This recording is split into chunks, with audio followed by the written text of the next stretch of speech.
At dawn on February 28, 2026, the world awoke to a terrifying and shocking scene, a scene that shattered expectations and opened the gates of hell in the Middle East. Tehran, which just hours before had been negotiating in Geneva and seeking diplomatic solutions, suddenly found itself at the mercy of the largest joint military attack of the 21st century. We are not talking about a limited raid or a simple preemptive strike. We are talking about a major military operation dubbed Epic Wrath by the Pentagon and Operation Lion's Roar by Israel. The clock struck 5 in the morning, Tehran time, and in moments the sky above the Iranian capital was transformed into a mass of flames and thick smoke. Massive explosions rocked the Pasteur district, the area that houses the residence of Supreme Leader Ali Khamenei, the presidential complex, and the headquarters of the National Security Council. Missiles were landing with terrifying surgical precision, and smoke billowed from the heart of Iran's centers of power. But the story didn't end with the capital, as reports began pouring in about simultaneous explosions in more than 20 Iranian cities, from Isfahan and Qum to Karaj and Kermanshah, reaching vital installations in the south. But the question that now arises forcefully is, what happened to cause the situation to explode in this way at this particular time? How did the negotiating table turn into a full-blown war zone in less than 48 hours? Was it merely a reaction to diplomatic intransigence, or was there a bigger mystery hidden beneath the rubble? This mystery begins with a dangerous intelligence report leaked days before the strike, discussing the disappearance of 409 kilograms of highly enriched uranium from the International Atomic Energy Agency's records. 409 kilograms of nuclear gold vanished under mysterious circumstances, as if the Earth opened up and swallowed them. We are now facing a complex situation. America and Israel have decided that the 0 hour has arrived and that the Iranian regime must fall, not just be attacked. U.S. President Donald Trump appeared in a surprise 8-minute address directly addressing the Iranian people and the Revolutionary Guard. He stated unequivocally that their time for freedom had come, that bombs would fall everywhere, and called on Iranians to seize control of their institutions and take over the reins of power. Simultaneously, Netanyahu announced that Israel's long arm had reached the heart of the terrorist regime in Tehran. But is this all there is to it, or is there something bigger hidden behind all this? The truth is that what is happening on the ground is just the tip of the iceberg. The entire region has been plunged into a state of total electronic blackout. GPS signals have been cut off across the Gulf, and air and sea navigation has ground to a halt. While American and Israeli missiles were tearing through Iranian defenses, Tehran was preparing its own response, a response that targeted not only the attackers, but also the entire region, including Gulf and Arab states hosting American bases. Let's unpack this scenario step by step and understand how the story began months ago and what prompted Trump to make the decision the whole world feared. The story begins in late 2025, when Iran was engulfed in a wave of internal protests, the largest since the 1979 revolution. A sharp economic collapse, a plummeting rial, and skyrocketing prices drove people to the streets in more than 100 cities. The regime responded to these protests with unprecedented and brutal repression, with human rights reports indicating that between 30 and 40,000 people were killed in just a few weeks. This fragile internal situation made the Iranian regime feel existentially threatened, which pushed it to accelerate its nuclear program. In January 2026, the Americans received information that the Supreme Leader had issued direct orders to begin a race toward a nuclear bomb, enabling Iran to assemble a preliminary nuclear detonator within months. This information was the red line that Israel and the United States agreed would mean all-out war. In parallel with the nuclear tensions, there was a suspicious American movement at sea. the aircraft carrier Abraham Lincoln began moving and taking up offensive positions in the Arabian Sea, accompanied by a large fleet including destroyers capable of launching land attack cruise missiles. This deployment placed the entire Iranian coastline within range of the carrier's aircraft and Tomahawk missiles, while simultaneously keeping the carrier itself out of range of Iranian fast attack craft in the narrow Gulf. But the real turning point came when American satellites detected frantic construction activity atop the nuclear facilities damaged in the June 2025 war. The Iranians had begun rapidly erecting corrugated iron roofs over the ruins of the Natanz and Isfahan reactors. Experts analyzed these images and concluded that this was not reconstruction, but rather a camouflage operation. Its purpose was to conceal the extraction of remaining sensitive equipment and missing uranium and to transfer it to new underground bunkers 100 meters deep in Jabal Al-Mawal, a site designed to withstand the largest bunker-buster bombs. Washington sensed that the window of military opportunity was closing and that if they didn't act now, Iran's nuclear arsenal would vanish forever, buried deep in the mountains, allowing Iran to establish a new balance of terror. And so, the countdown began. America launched a massive logistical airlift. 42 giant cargo planes transported Patriot missile batteries and THAAD air defense systems to bases in Qatar, Jordan, and Kuwait, creating a shield to protect its forces from the inevitable Iranian response. On February 1, 2026, the entire region was plunged into an eerie electronic blackout. GPS systems malfunctioned, communications became disrupted, and it was clear this was the curtain rising before the final. The Iranians, for their part, began converting Tehran's metro stations into war shelters, with the mayor of Tehran issuing an official decree to that effect, and people began stockpiling food and supplies in a state of mass panic. Until February 28th, the day everything exploded. The strike began as a joint operation, with Israeli aircraft entering from one side and American missiles launched from the sea and air from the other. The attack targeted more than 30 sites in the heart of Tehran alone, including the presidential palace, the headquarters of the Revolutionary Guard, and key ministries in the south of the capital. Reports began to emerge that Supreme Leader Ali Khamenei had been injured in the attack, and that President Masoud Pezeshkian had been moved to a secure underground location. In his speech, Trump described the operation as not just a small strike, but the beginning of the end for the regime. He addressed the Revolutionary Guard, telling them, "Lay down your weapons and you will be immune or face certain death." But the Iranian response was swift, a response aimed at setting the entire region ablaze. Iran announced the start of Operation True Promise 4, launching volleys of ballistic missiles and drones not only toward Israel, but also toward American bases in the Gulf states. Violent explosions rocked Abu Dhabi and Dubai in the UAE, Manama in Bahrain, Doha in Qatar, and even Riyadh in Saudi Arabia and Kuwait. The region, once considered an oasis of stability, suddenly found itself in the heart of a firestorm. Air defenses in Qatar, Kuwait, and Jordan engaged Iranian missiles, and an Iranian ballistic missile was shot down over Qatar using a Patriot missile system. The UAE announced the death of one person in Abu Dhabi as a result of falling debris from an Iranian missile, and described the attack as a blatant act of aggression against its sovereignty. We are now facing a state of utter chaos.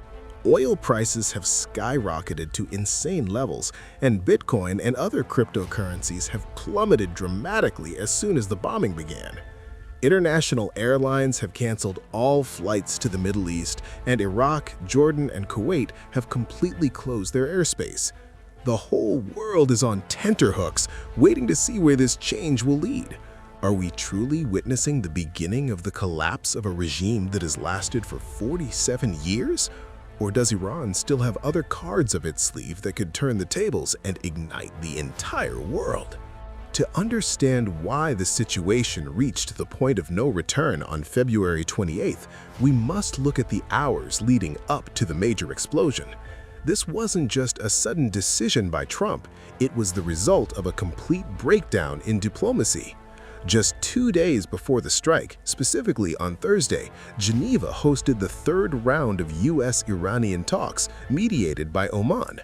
Reports indicate that these negotiations reached a complete impasse when Tehran explicitly refused to discuss any issues other than the nuclear file and refused to put its missile program or its support for armed factions in the region on the table.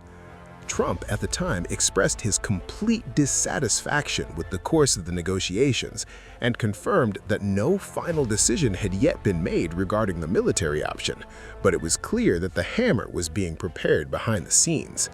The American plan, known as Operation Epic Wrath, and the Israeli plan, dubbed Operation Lion's Roar, were based on the principle of shock and silence, aiming to paralyze the regime's ability to think and respond from the outset. The attack began with preemptive strikes, as described by Israeli Defense Minister Yisrael Katz, with the goal of eliminating the existential threats posed by Iran. From here, the decapitation operation began. 7 precision missiles targeted the Pasteur neighborhood in Tehran, the heart of the regime. Reports began to mention partial destruction of the presidential complex and damage to parts of the Supreme Leader's residence, the House of the Leader, Ali Khamenei's official residence. Israeli media began circulating reports that Khamenei himself had been injured in the attack, while international news agencies reported that the Supreme Leader had been moved to a secret, fortified underground bunker shortly before the strike. Amid the smoke and explosions, Trump appeared in his televised address that shook the world. Trump spoke directly to the Iranian Revolutionary Guard, delivering a statement that amounted to a declaration of defeat. "Lay down your weapons and you will be treated fairly and granted full immunity, or certain death awaits you." Trump wasn't just launching an attack, he was inciting mutiny from within the Iranian security apparatus. But the Iranian response was the trap the entire region fell into. Iran, operating under a policy of asymmetric deterrence, decided its response wouldn't be limited to the attackers, but would encompass every inch of the region hosting an American presence. Iranian state television clearly announced that the armed forces had begun targeting American military bases scattered throughout the Gulf. The world began hearing the names of military bases being transformed into battlefields. The Jafir base in Bahrain, home to the U.S. Fifth Fleet, found itself under a barrage of ballistic missiles and drones. Smoke blanketed the skies over Manama, and sirens wailed everywhere. In Qatar, air defenses were on high alert, and Doha announced it had intercepted Iranian ballistic missiles targeting its territory using the Patriot missile system. The situation was surreal. Tehran announced it had destroyed the American radar stationed in Qatar. In the UAE, massive explosions rocked Abu Dhabi and Dubai. The UAE Ministry of Defense announced that the country was subjected to a blatant ballistic missile attack, which was intercepted. Unfortunately, debris from one missile fell in a residential area of Abu Dhabi, killing 1 civilian and injuring others. The situation in Kuwait was no better. The Arifjan base was targeted by Iranian missile barrages, and an Iranian missile damaged the runway of the Italian troops stationed there. The entire Middle East has become an open field of fire. Even Jordan was drawn into the conflict when its air defenses intercepted 2 ballistic missiles targeting the kingdom. In Syria, an Iranian missile struck a residential building in the city of Swaida, killing 4 civilians. Iran was sending a suicidal message to the world: if we fall, everyone will fall with us. But the question that is currently baffling analysts is how Iran was able to carry out this response with such speed and intensity, despite the heavy blow it received. Military experts say that Iran was prepared for this moment, having dispersed its missile launchers in camouflaged and underground locations. Worse still, Iranian reports described these attacks as merely the first wave of Operation True Promise 4, and that the target bank is still full of surprises. On the ground inside Iran, the scene was catastrophic. The American-Israeli attacks targeted not only leaders, but also more than 20 cities. In the south, a true tragedy occurred when an Israeli airstrike hit a girls' primary school in Minab County. Iranian official reports stated that 51 students were killed and dozens were injured. This scene was enough to ignite public anger, but this time, the anger was divided between the regime that dragged the country into war and the attackers who were causing civilian casualties. In a desperate attempt to control the situation, Iran's Supreme National Security Council directed citizens to leave Tehran and other major cities. The capital witnessed the largest traffic jams in its history as people tried to escape by any means possible, and prices at gas stations skyrocketed.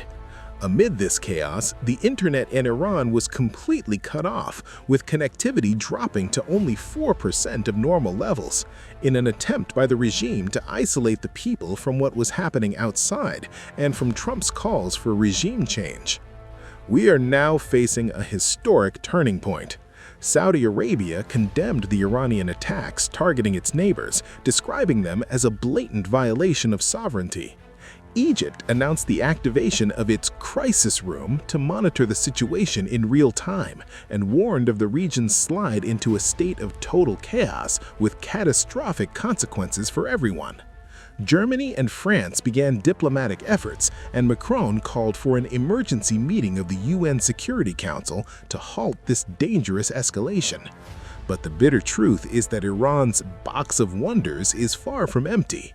Intelligence reports indicate that Iran has activated unprecedented emergency protocols and initiated an urgent military air bridge with China. Even more alarming, Iran's proxies in the region, specifically the Houthis in Yemen and the militias in Iraq, have begun to mobilize. The Houthis threatened to turn the Red Sea into a blazing inferno and close the Bab el-Mandab Strait, while Kataib Hezbollah in Iraq declared its readiness for open warfare against all American interests in the Gulf. Are we now witnessing the outlines of a greater Gulf War? Was the American-Israeli strike the trigger that ignited the powder keg the region had been sitting on for years? More importantly, what became of Iran's nuclear gold, the very thing that sparked this whole affair? Did the American missiles actually destroy it under Mount Mawal, or did Iran manage to smuggle it to a completely different location? The real secret behind America's massive action on the night of February 28th wasn't just the desire to punish the regime, but a race against time to seize what was called nuclear gold.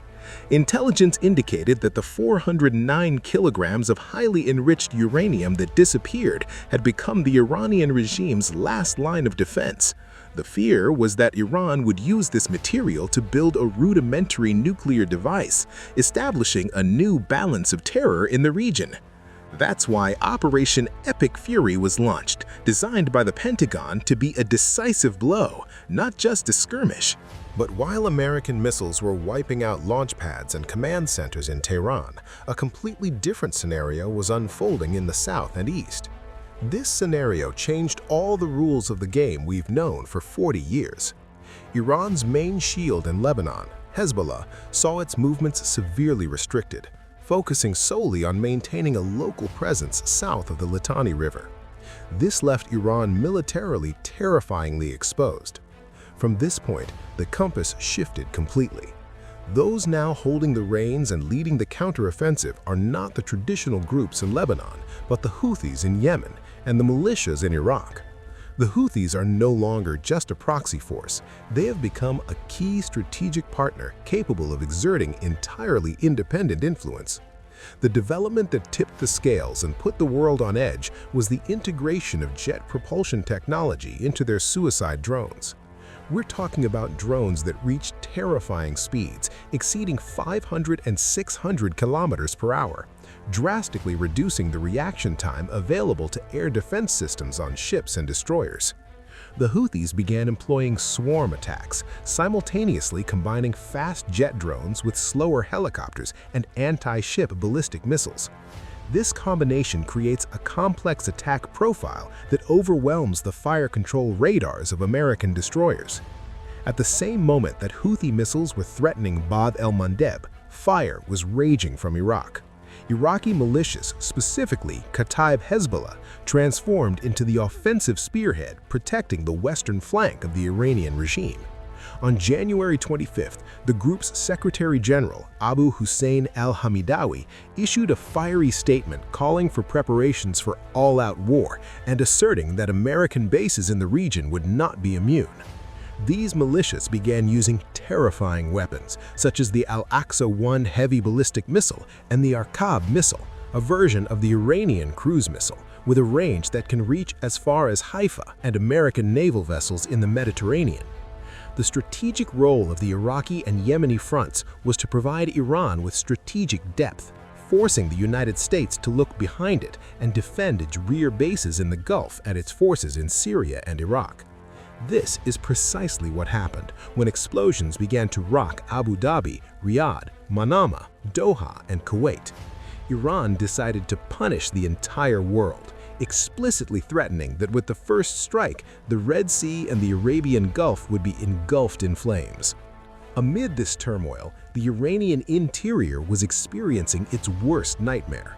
The bloody demonstrations, which left thousands dead, forced the Revolutionary Guard to retreat inland and fortify itself in deep underground nuclear facilities, such as the Jabal Al-Mawal complex, buried under more than 100 meters of solid rock. This site is specifically designed to withstand American bunker buster bombs and represents the last poison pill to prevent regime change. The American response to this Iranian escalation was entirely unconventional. The U.S. Central Command activated a new force called the Scorpion Sting Task Force. This force used a new weapon called Lucas, a very low-cost unmanned aerial attack system. Ironically, the Lucas drones are a reverse-engineered version of the famous Iranian Shahed 136. America decided to turn the tables, using massive swarms of these inexpensive drones to overwhelm Iran's already dilapidated air defenses, remnants of the June 2025 war. The idea, simply put, was to force Iran to fire expensive air defense missiles to shoot down cheap, ineffective drones. But the human and economic cost of this conflict began to emerge with alarming speed. The killing of 51 schoolgirls in an Israeli airstrike on a school in southern Iran was a profound shock to the international community. Simultaneously, global financial markets began to collapse. Bitcoin plummeted to its lowest level, falling below $64,000 immediately after the bombing, and Ethereum dropped by 4%. International airlines like Turkish Airlines, Air France, and British Airways announced widespread cancellations of their flights to the Middle East, and the region became almost completely isolated from the world. The diplomatic situation has also reached a critical impasse. Russia described the strikes as a dangerous adventure threatening the region with catastrophe and accused Washington and Tel Aviv of attempting to destroy the Iranian government. France called for an emergency meeting of the UN Security Council, and Macron warned that a full-scale war would have dire consequences for international security. Even India warned its citizens and urged them to seek shelter immediately. We are now facing a new and terrifying tactical reality, where reactions are measured in seconds, not minutes. The war that began on February 28th is no longer just a limited military operation. It has become an earthquake that is shaking the foundations of everything. With the deployment of the aircraft carrier Abraham Lincoln and its entry into the Gulf of Oman, the chances for de-escalation have become virtually non-existent.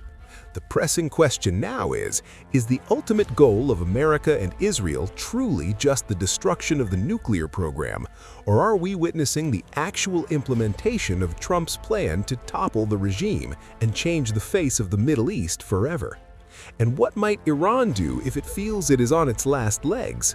Could we see the use of unconventional weapons in the coming hours?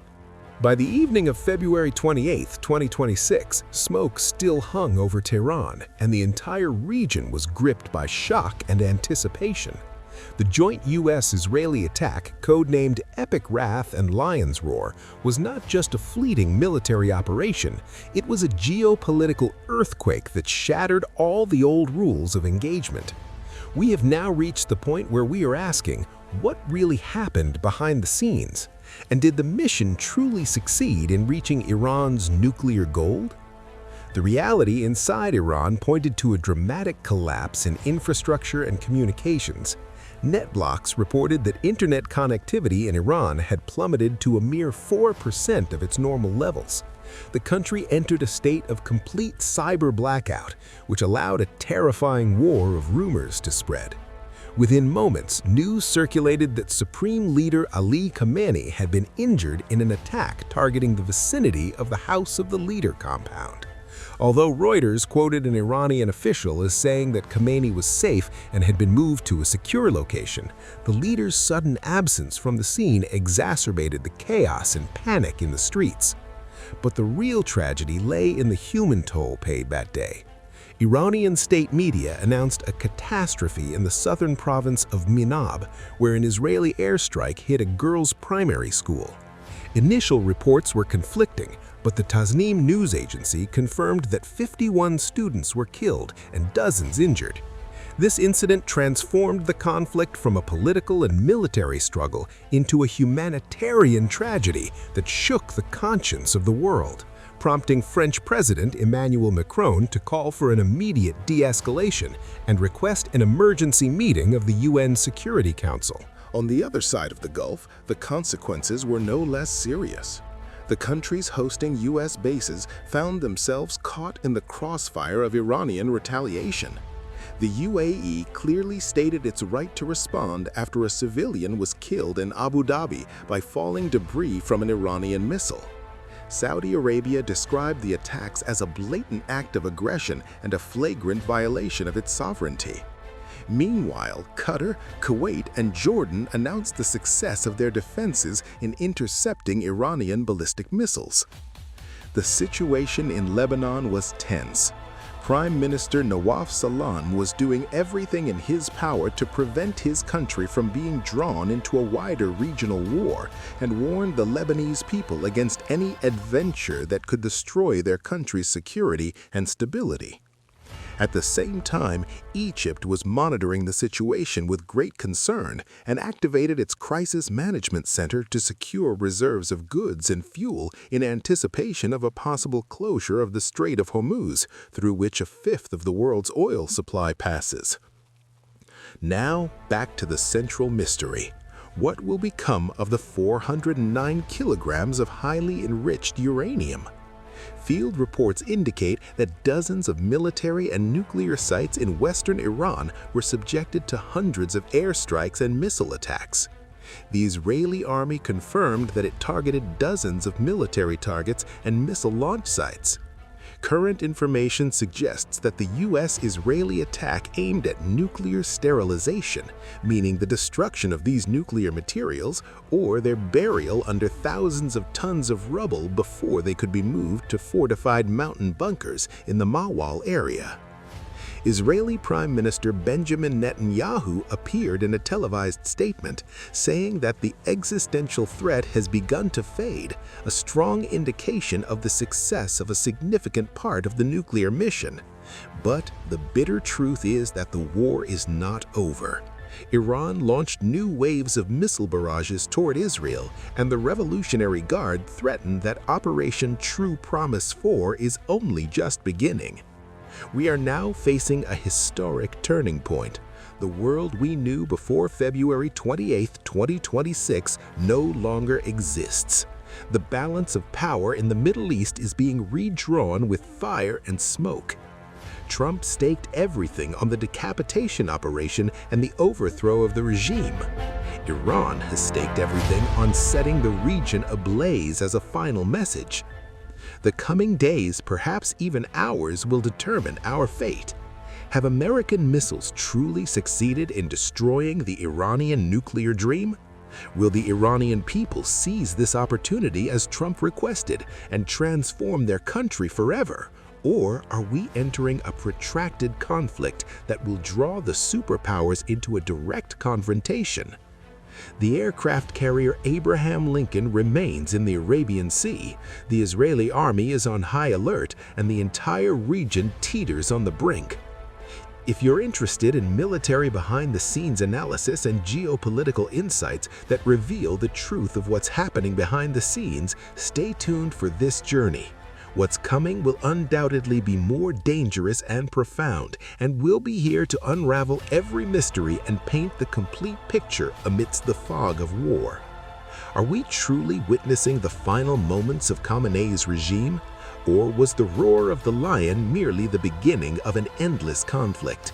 Share your opinions and analyses in the comments and support the content by subscribing and sharing the episode so that the truth reaches as many people as possible.